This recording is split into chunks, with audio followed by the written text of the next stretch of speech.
ये भोग विलासिता ही धर्म का नाश कर रही है। जब हम अपनी पत्नी से या अपने पति से संतुष्ट होकर धर्म पूर्वक चलते हैं तो हमारा मार्ग दूसरा हो जाता है।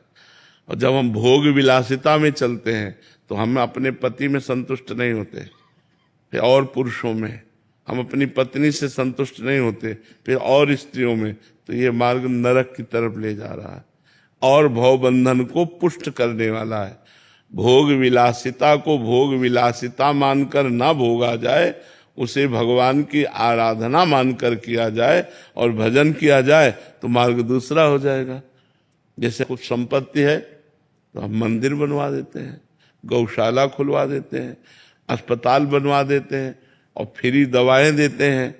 अब है तो भोग विलासिता, लेकिन वो स्वयं सादगी से रहता है, धर्म से चलता है, कोई गलत आचरण नहीं करता, तो रुपया होते हुए भी, धन होते हुए भी वो नरक वाला मार्ग नहीं पुष्ट हुआ, वो भगवान की प्राप्ति वाला मार्ग पुष्ट हुआ।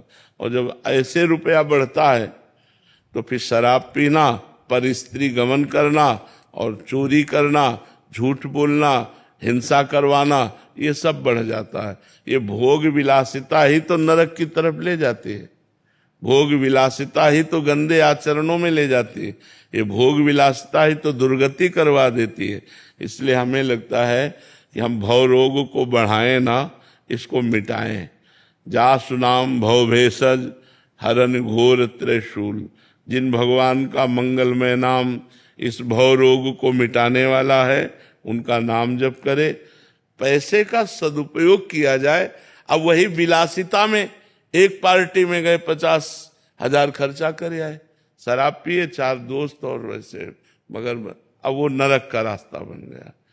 और एक बार गए और 50 गौओं को भोजन पवा के प्रणाम करके उनके खुरकी रज मस्तक पे, और हे भगवान ये सत्कर्म आपको समर्पित, लोक परलोक सब बन गया।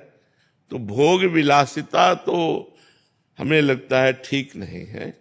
भोग विलासिता का यदि आपके पास साम्राज्य है तो दूसरों को बांटिए, दूसरों को सुख दीजिए और स्वयं ठीक से रहिए, धर्म से रहिए, तो वही भगवान की प्राप्ति का हेतु हो जाएगा।